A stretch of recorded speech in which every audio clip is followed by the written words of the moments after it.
Bonsoir à toutes et à tous, soyez les bienvenus sur Monaco Info. Nous sommes ensemble, si vous le voulez bien, pour une nouvelle édition. Ils surveillent les plages du Larvoto, non pas par curiosité, mais pour le bien d'autrui. Il y a bien sûr plus de monde l'été, mais ce site balnéaire est désormais ouvert toute l'année. Et les agents de la sûreté publique sont là. Quelles sont leurs missions et le type d'intervention? Le brigadier Clément répondra à toutes nos questions. Nous écouterons également Quentin Antonielli qui vient de réaliser une incroyable performance en aviron, une 5e place, c'est historique, en Coupe du Monde en Pologne. En France, après le deuxième tour des législatives, la coalition présidentielle est arrivée en tête sans obtenir la majorité absolue. Nous serons avec Stéphane Vogetta, le vainqueur des élections de la 5e circonscription des Français à l'étranger, qui comprend l'Espagne, le Portugal, Andorre et Monaco. Il nous expliquera entre autres comment se défaire de ce casse-tête. La Saupodia Monoikos vient de partir du palais. C'est un défi sportif et humain à vélo entre la Principauté et Albertville pour faire reculer la leucémie, promouvoir le don des cellules souches et favoriser l'insertion des personnes en situation de handicap. Et enfin, nous sommes allés faire un tour sur les terrasses du casino où se déroule la 6e édition de l'UPAO, que l'on appelle maintenant l'UPEN. C'est un collectif d'artistes qui se retrouvent chaque année pour présenter des œuvres vendues aux enchères au profit de la Fondation du Prince Albert II. Avant de développer tous ces titres, impossible de ne pas vous parler de l'incendie qui s'est déroulé ce dimanche dans le quartier du Larvoto, aux alentours de 13h15, dans un appartement de 400 mètres carrés au premier étage de la résidence appelée le 21, située avenue Princesse Grace. Le feu a mobilisé jusqu'à 65 sapeurs-pompiers de Monaco et 15 véhicules, une intervention qui a coûté la vie au sergent Thierry Perrard, 52 ans, dont 26 au sein de ce corps. L'enquête est en cours, nous reviendrons bien sûr sur cette terrible actualité. Et coïncidence, nous avions prévu de vous parler aujourd'hui des activités de la sûreté publique du côté du Larvoto. Nous sommes avec le responsable du site balnéaire, le brigadier Clément. Bonsoir. Bonsoir. Vous ne pouvez pas nous parler des circonstances de ce drame, comme je viens de le dire. L'enquête est en cours, mais est-ce que ce type d'incident fait partie des missions des agents de la sûreté publique qui sont sur les plages du Larvoto, très proches du lieu de l'incendie? Vu cet événement dramatique, la division de police maritime aéroportuaire a mis des moyens en renfort de cet événement dramatique. Et la division de police maritime aéroportuaire, avant de commencer, présente ses sincères condoléances au corps des sapeurs-pompiers de Monaco. Et qu'est-ce que vous avez dû faire? Vous avez dit que vous avez mis quand même des moyens pour ce type d'incendie, d'incident extraordinaire. Qu'est-ce que vous avez fait? Principalement pilotage des piétons, éviter une fréquentation de la zone qui devait être sanctuarisée pour vraiment que la lutte contre cet incendie soit totale. Donc on a essayé de participer à notre niveau. On revient donc à l'objectif de notre entretien initial et le rôle de la sûreté publique cet été sur les plages. Alors il fait chaud, très chaud en ce moment. Oui. Comment s'est passé pour la sûreté publique ce week-end de canicule? Week-end de canicule, c'est bien passé. Pas d'incident à déplorer, quelques coups de chaleur. Les gens viennent nous voir au poste de secours, on les rafraîchit si besoin. On n'a pas eu de gros incidents, les gens sont bien prévenus, on fait de la prévention, on passe les voir sur les plages. S'il y a des gens qui ne sont pas couverts ou s'il y a des petits qui sont en plein soleil, on essaye de jouer la carte prévention au maximum. Donc la chaleur est là, la chaleur est encore là pour les jours à venir. On sera présent. La sûreté publique a en charge notamment le bon déroulement sur la plage du Larvoto. Quelles sont vos missions sur place? Vous avez commencé à l'évoquer là. Alors nos missions principalement, ça va être au niveau de sécurité et sûreté. On va s'axer sur le sauvetage en mer, contre les incivilités faites sur la plage, avec une équipe de 8 maîtres nageurs sauveteurs. On a 2 policiers de la division de police maritime aéroportuaire quotidiennement. Donc on a un dispositif large, comme on l'a eu l'année dernière, à la hauteur du nouveau Larvoto et de ses quelques 37 000 mètres carrés. Les incivilités, ça peut être les jeux de ballon sur la plage, ça peut être les chiens sur la plage, la réserve naturelle du Larvoto. On va vérifier qu'aucun bateau ne pénètre dans la réserve naturelle du Larvoto. On a pu être amené pendant le Grand Prix de Formule 1 à voir quelques bateaux dans la réserve et on a procédé à des verbalisations. Notre équipe de maîtres nageurs sur la vigie à l'œil et prévient les équipes sur le secteur. Et qu'en est-il de la nuit et de la vie nocturne? On le sait, à Monaco en été, il y a une ambiance de fête un peu partout. Quelle est la vie sur les plages et comment vous en assurez la sécurité? Ce nouveau Larvoto est amené à être ouvert toute l'année, été comme hiver. Le soir, les établissements affichent un grand nombre de personnes. Alors nous, le poste de secours ferme à 18h, mais on assure des rondes balnéaires en soirée et jusqu'à ce que les établissements ferment, on a toujours une présence. Donc après, on fait des rondes jusqu'à la fermeture et en complément, on a la vidéosurveillance Ce qui est nouveau dans ce secteur balnéaire renouvelé, plus de 35 caméras sur le secteur. Et jusqu'à présent, ça s'est bien passé? Il y a eu des interventions, des excès? Non, pas d'excès. Tout le monde joue le jeu. Les commerçants comme les usagers du secteur balnéaire, tout le monde joue le jeu. On a une clientèle, on a les personnes qui sont très familiales, le secteur du Larvoto. Les gens savent qu'ils sont tranquilles ici, qu'ils vont passer un bon moment et aucun incident à déplorer. Alors vous avez dit les plages sont ouvertes toute l'année, mais peut-être l'été où il y a un peu plus de fréquentation. De quoi il faudrait se méfier? Si la plage a beaucoup de fréquentation, ça peut aller jusqu'à 3500, 4000 personnes comme on avait sur l'ancien Larvoto.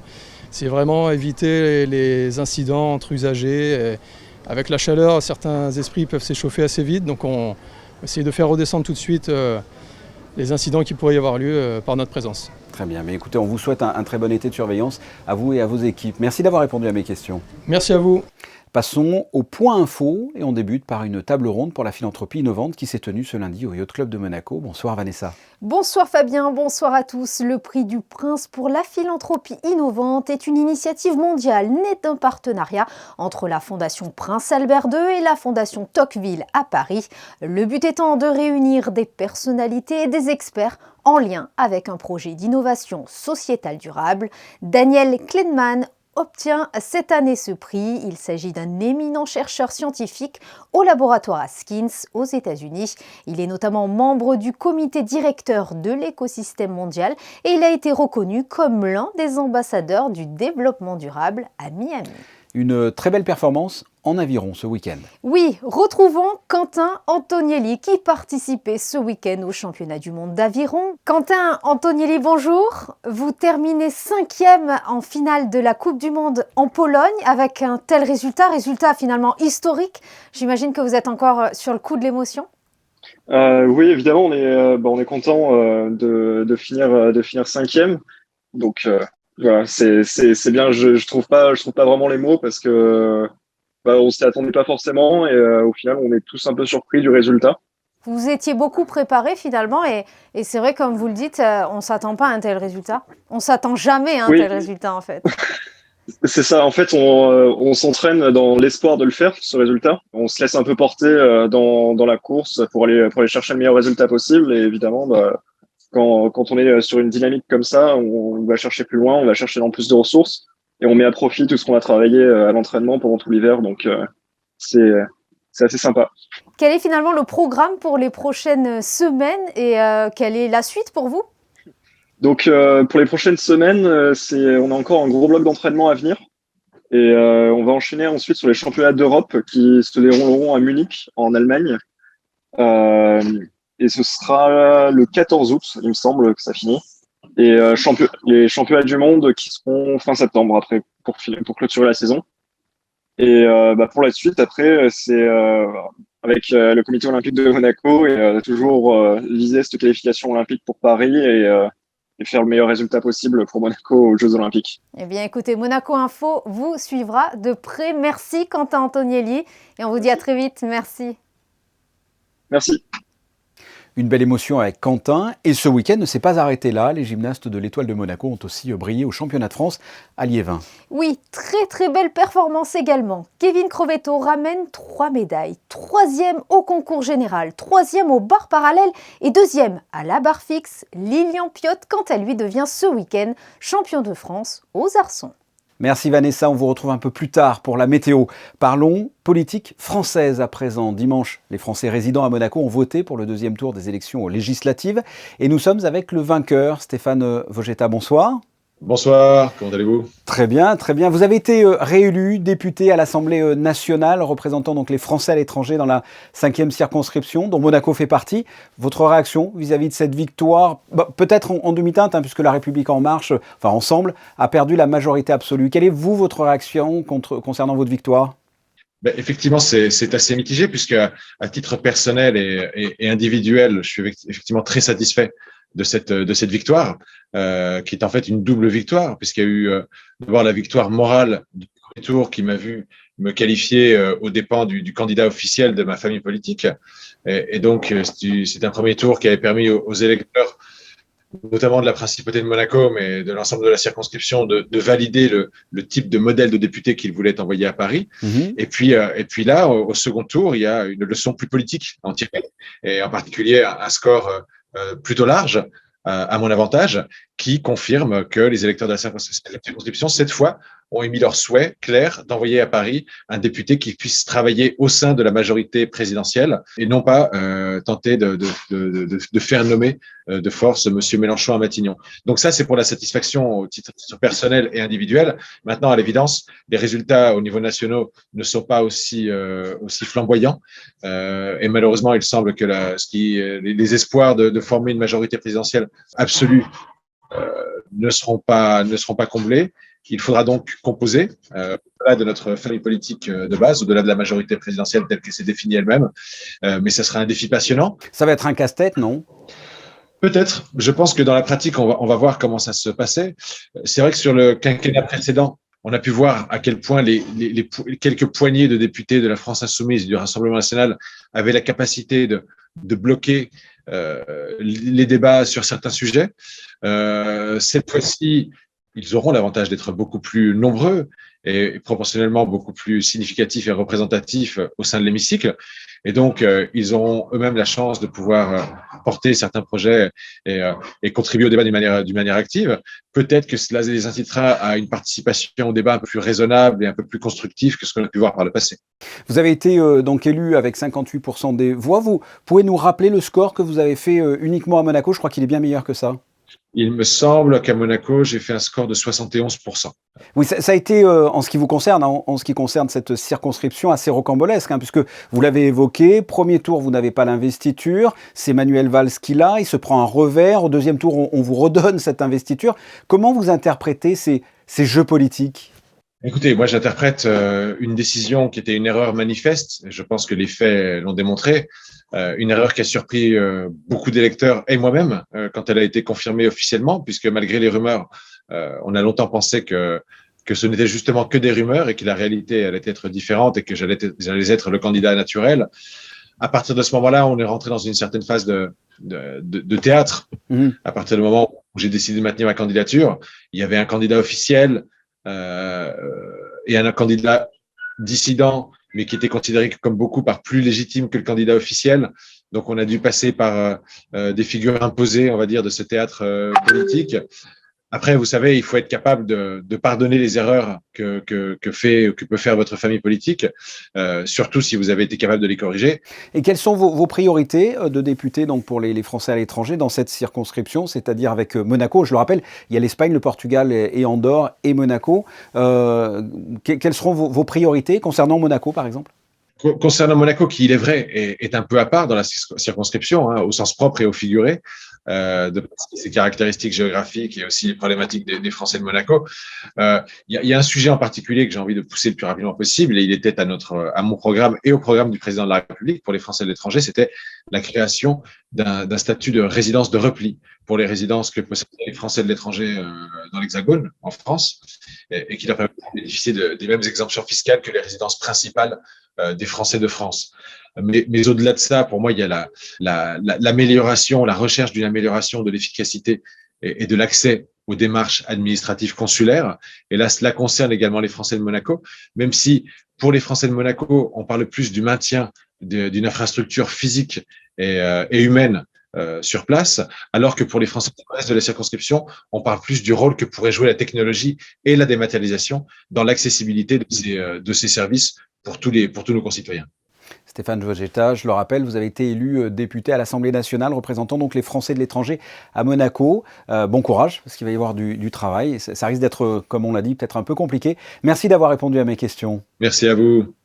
Parlons à présent de ce défi sportif et humain. La Sapodia Monoikos 2022 s'était lancée ce matin de la place du Palais. 3 jours d'efforts pour rallier Albertville pour la bonne cause, comme vous l'explique Frédéric Hélion sur des images d'Alexandra Marangoni. Le don des uns transforme la vie des autres. Une phrase qui résume parfaitement l'esprit de la Sapodia Monoikos. Un défi à la fois sportif et humain pour cette 11e édition. 100 cyclistes, valides, malades ou en situation de handicap, se sont élancés ce matin de la place du Palais pour une belle aventure. Rallier Monaco à Albertville en 72 heures, près de 600 km d'efforts, à vélo ou en tandem pour la bonne cause. La Sapodia a pour but de promouvoir le don de moelle osseuse et favoriser l'insertion des personnes en situation de handicap. On n'est pas là pour récolter de l'argent, on est là pour faire de la promotion. Le vélo nous sert d'aller de village en village pour aller parler un petit peu de nos valeurs, qui est le partage, l'échange, la complicité. Et puis notre grande force d'aujourd'hui, c'est un jour une école. On a 3 jours d'étape, 2 fois 200, 1 fois 170, et un jour une école pour aller colporter nos valeurs, aller à l'encontre des enfants, pour dire que le don de soi, ça appartient à tout le monde. On n'a pas besoin d'argent pour sauver une vie, c'est un petit peu de temps et un petit peu de don. Parmi les 100 cyclistes qui composent ce peloton, des hommes, des femmes, sportifs de haut niveau, des élus, des commerçants, retraités ou étudiants, tous réunis pour défendre et propager les valeurs de la Sapodia. Albertville a toujours été proche, évidemment, point de départ à l'origine de cette Sapodia Monaco. Cette année, c'est le parcours inverse, Monaco-Albertville, dans des formats un petit peu différents, mais l'idée, c'est toujours la promotion du don de moelle osseuse. Très important. Vous allez troquer le costume pour le cuissard de cycliste ou pas? Exactement, ouais. Je les rejoins dans l'après-midi, là je rejoins le peloton dans l'après-midi et puis je vais essayer de le faire comme je l'avais fait il y a 3 ans en arrière dans l'autre sens, mais là ça semble un peu plus facile, même s'il fait beaucoup plus chaud, donc je suis pas serein quand même. Nous on vient de la Lorraine, de Thionville exactement, pour faire la Sapodia tous les 2 ans généralement. C'était souvent entre Albertville et Monaco, et donc là pour une première entre Monaco et Albertville. Voilà, donc, C'est quoi l'esprit de la Sapodia finalement? C'est l'entraide en fait, c'est l'handicap, l'aide, l'entraide surtout, quoi, pour le plaisir de plein de gens, quoi. En 2018, le prince Albert II avait accompagné Bernard Hinault à vélo. Cette année, un autre grand champion avait répondu présent pour donner le départ avec le souverain, l'ancien judoka David Douillet. Depuis vendredi, 14 artistes de renom mettent leur art au service de la protection animale sur les terrasses du casino, dans le cadre de la 6e édition de l'UPAO, qui a d'ailleurs changé de nom. Les explications dans ce reportage.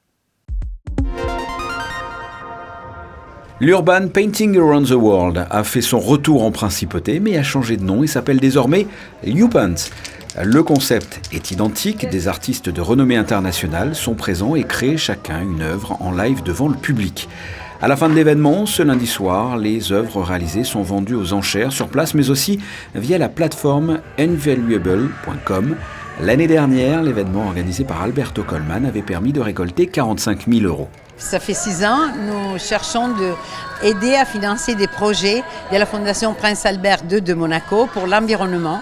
Cette année en particulier, c'est l'initiative pour la protection des forêts et des forêts PACA, donc les animaux qui sont dans nos forêts et qui sont menacés de plus en plus. Donc c'est vraiment un cri, une alerte, et on espère de sensibiliser avec la street art plus de monde possible. Chaque geste est important pour protéger notre monde. Ce n'est pas le monde de quelqu'un d'autre, c'est notre monde et contribuer à aider la Fondation du Prince Albert. Parmi les artistes présents, le monégasque Mr. Wanties, mais également une légende du street art, l'américain Futura.